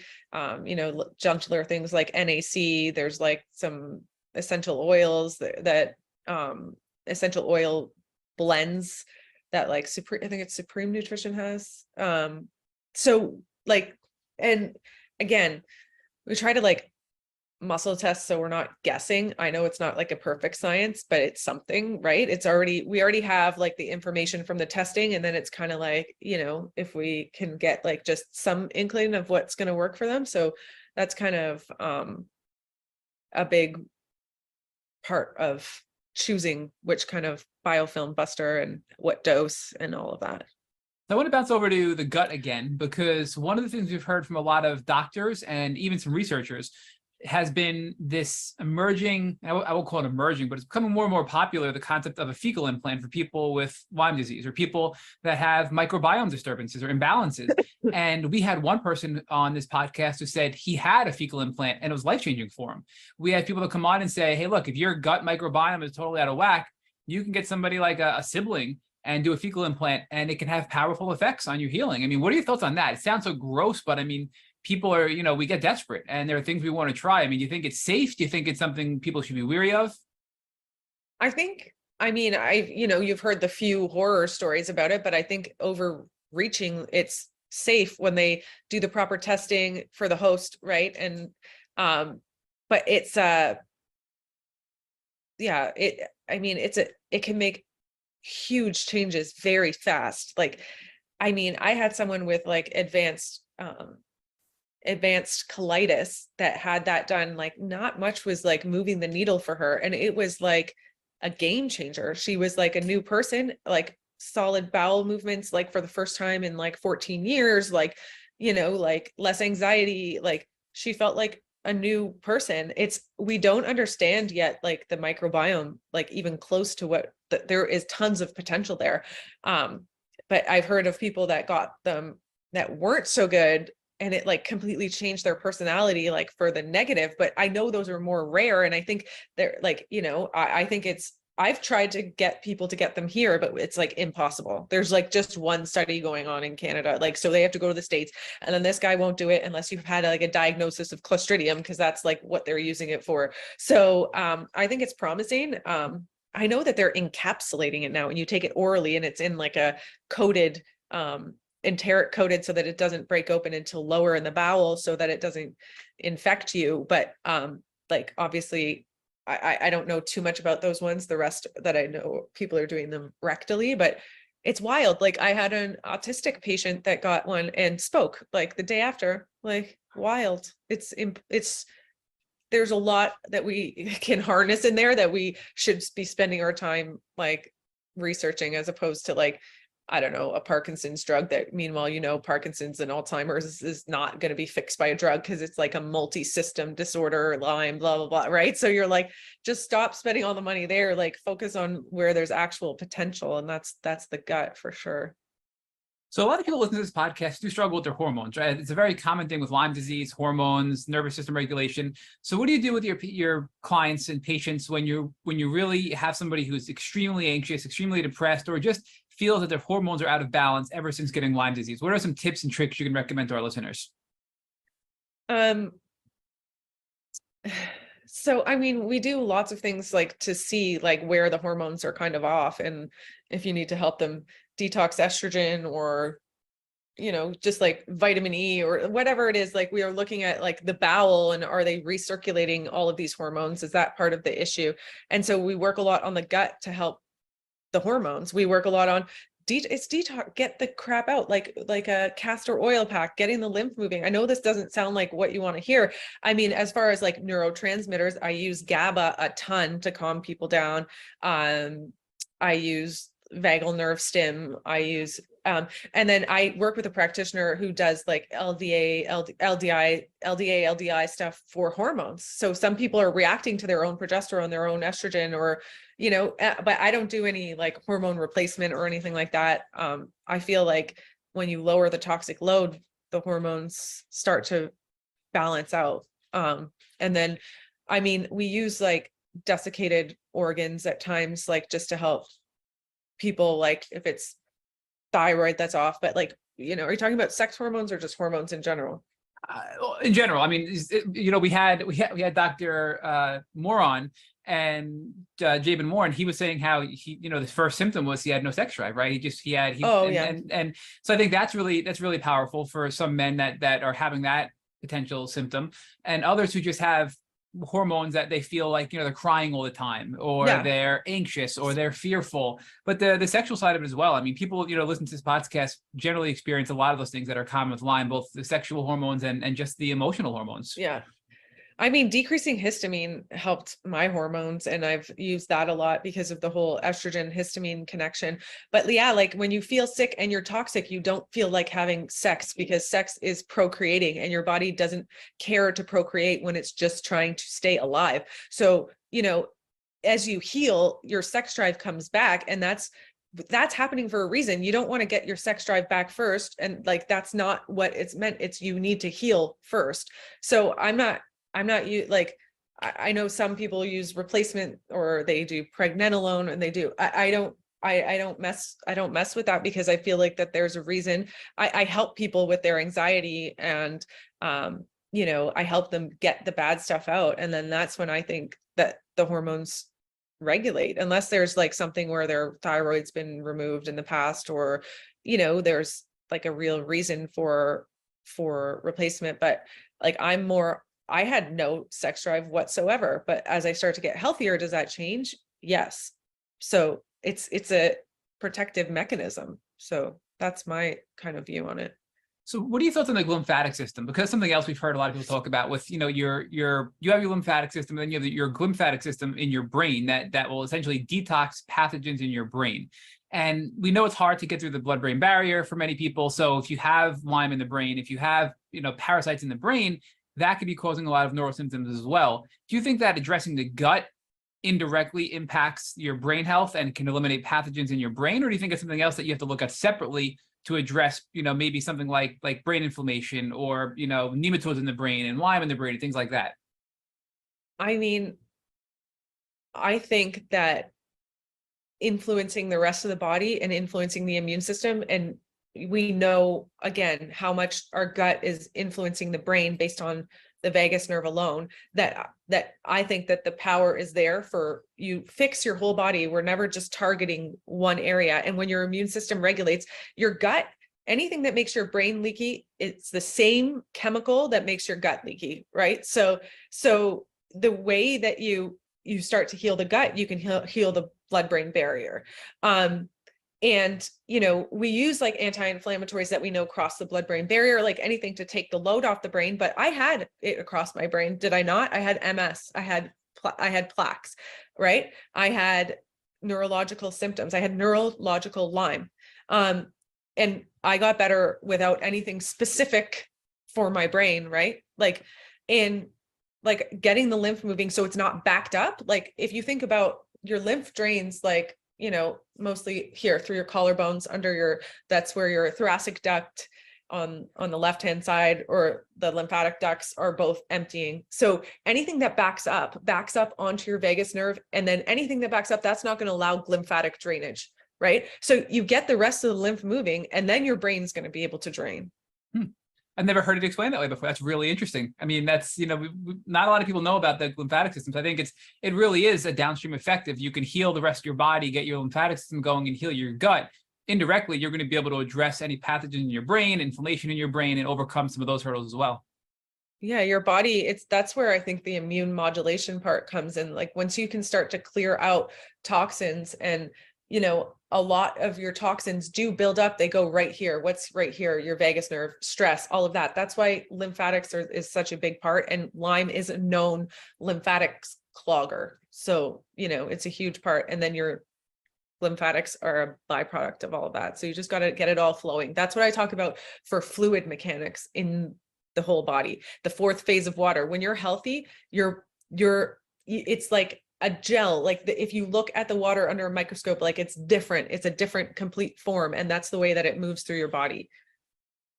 So my final question before Rich picks it up to just conclude with you here is, we hear about parasites all the time, and some people, we know parasites are a real problem, but why do you think some people will do parasite cleanses and they can never seem to get rid of parasites, and the symptoms persist, the parasites keep coming out of them?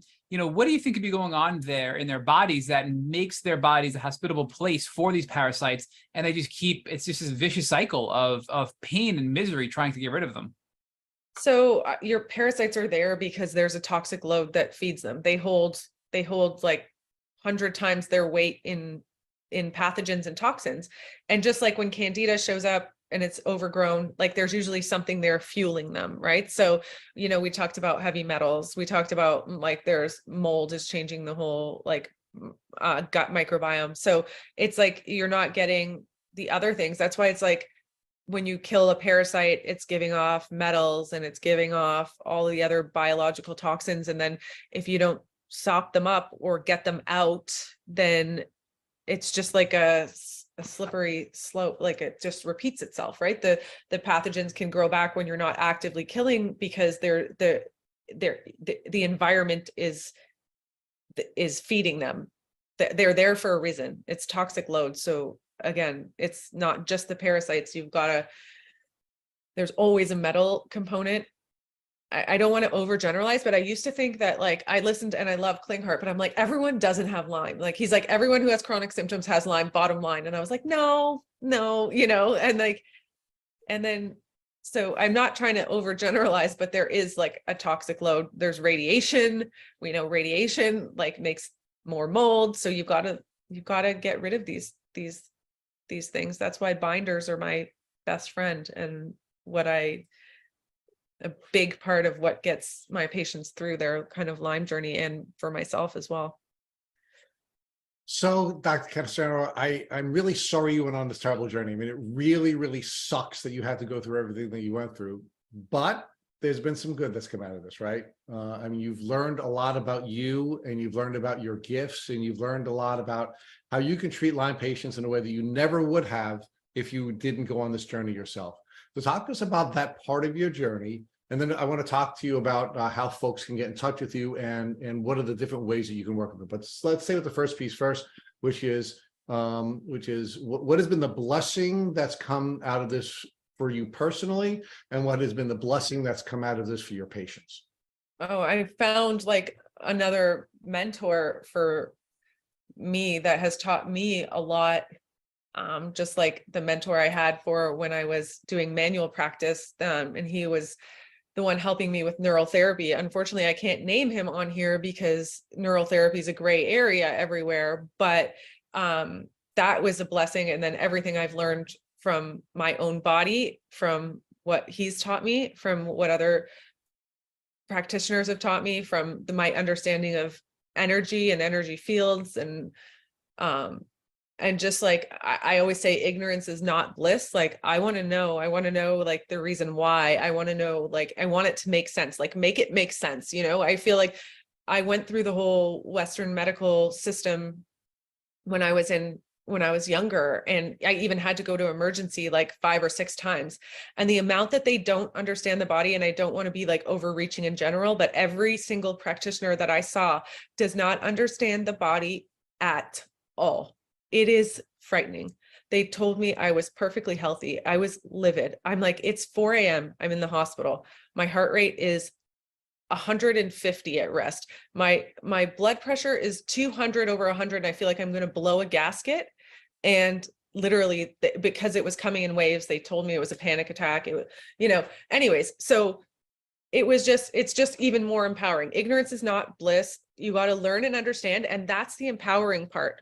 So I believe that the body can heal from all of these things coming at us. I'm not trying to inundate fear when I say this does this. I'm trying to give you knowledge, and knowledge is power.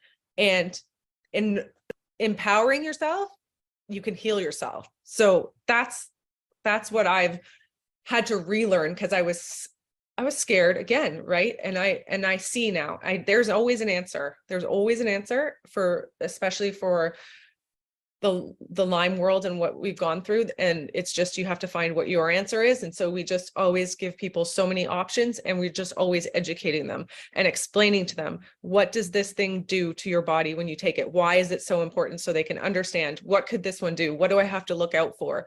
That's what I learned from going through this myself. What can happen when I put this thing in my body? Like, what is it doing? The more you understand, the better your body can heal too. Like when the subconscious comes in with the conscious, I think. So one of the things that we're often asked is what type of a practitioner someone should work with, right? And we, of course, always urge folks to work with a Lyme literate doctor. But if we have our druthers, we also urge that folks work with someone who has been on the journey, because there is just a unique perspective that you have when you've been on the journey. How much someone can take, when they should pivot. There are just so many different pieces of this that, quite frankly, you just can't learn, regardless of where your educational experiences come from. You just can't learn from anything other than experience. So again, I feel terribly that you and your family had to go on this journey together. But one of the reasons we want to urge folks to work with you is because you've had this experience that you just can't learn otherwise, or you can't learn from otherwise. So talk a little bit about that, and then please share with our folks how they could work with you, in their journey. Yeah. So, everyone that helped me has either been through the journey or they had a close family member that they helped through the journey, that it put all in order to help them. So I think that is a key thing. I think a lot of the little intricacies are just hard to learn from a book or from an explanation if you haven't lived it.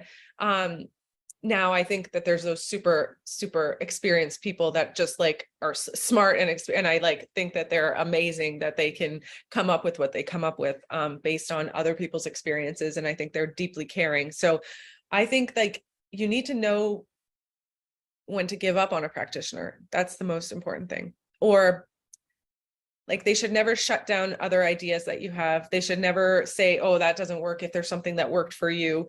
They should refer out. They shouldn't.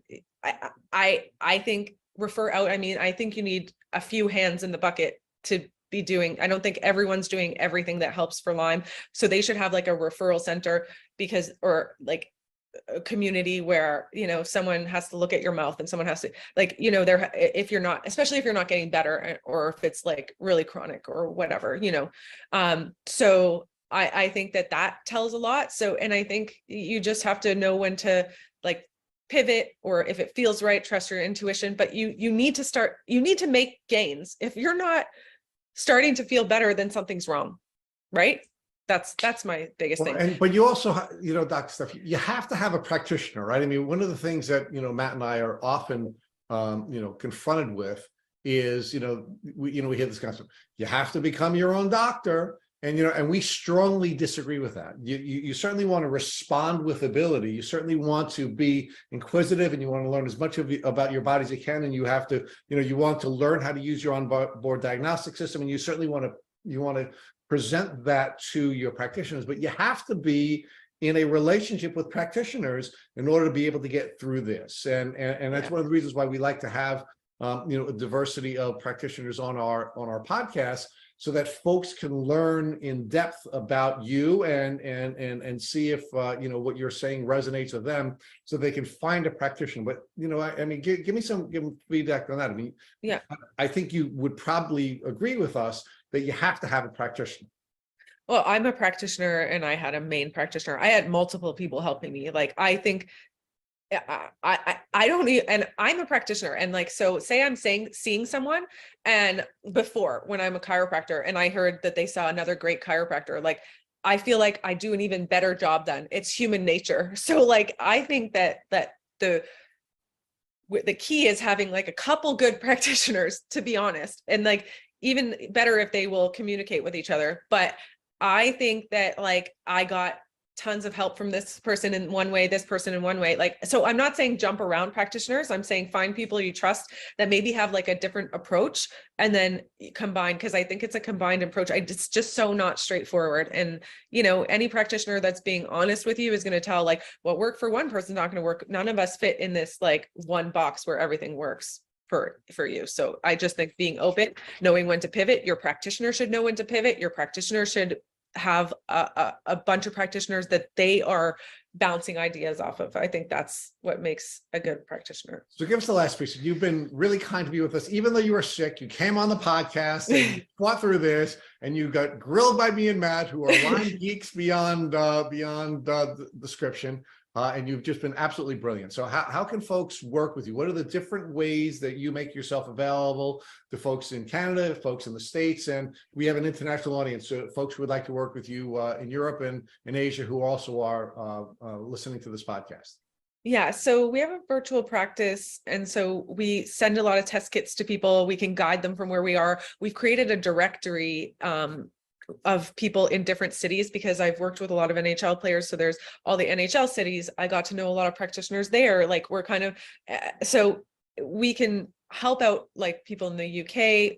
Australia was kind of hard, but because of, time zone and this and that, but we'll try to make it work for anyone. But yeah, vegasclinic.com is our website. Dr. S. Canestraro is my personal Instagram, and then Vegas Clinic is our company Instagram. And we also do we're training a team, but we have a team of people that do the manual therapy as well. So we do like mobile for that. That was part of the whole vagus nerve wandering kind of clinic, because we realize how important that structural part is as well, like the manual aspect of healing. And yeah, we're very flexible to try to help people however we can, and we're really honest with you as to if it's a good fit. So folks, we're also going to have show notes for this podcast episode where all of the different links are there, and then we're also going to be putting Dr. Canestraro on our practitioner page, and there'll be a lengthy description of of the work that she does and what she and how you can get in touch with her. So there'll be a lot of different connections that will be made through this podcast on our platform that will allow you to work with Dr. Steph as well. So we can't thank you enough for sharing so much of the brilliant information you shared with us. You've given us so much to think about, and it's pretty rare that Matt and I are learning as much as we did on this podcast. I mean, you really opened our eyes to so much. So we can't thank you enough for what you're doing for the community generally, what you've done for our folks by coming on and sharing your brilliance, and of course what you're doing for your patients.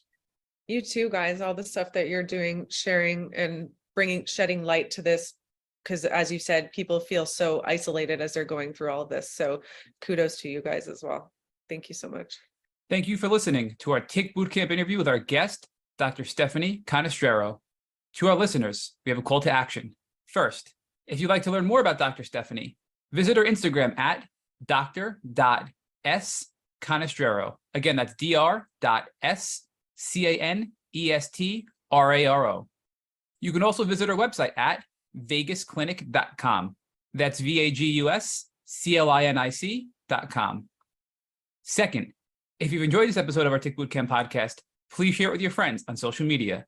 Third, Tick Bootcamp has created a Tick Bite blueprint that has been inspired by the information that has been shared with us by past podcast guests. We urge you to visit our website at tickbootcamp.com/bite to view our blueprint. Fourth, don't forget to subscribe to this podcast on Apple Podcasts, Google Podcasts, or Spotify to get your automatic episode updates of our Tick Bootcamp podcast. Please take a minute to leave us an honest review on your podcast platform of choice. And finally, if you'd like to search our podcast library of over 350 episodes, subscribe to our email list, or share feedback, please visit our website at tickbootcamp.com. Thank you, as always, for listening.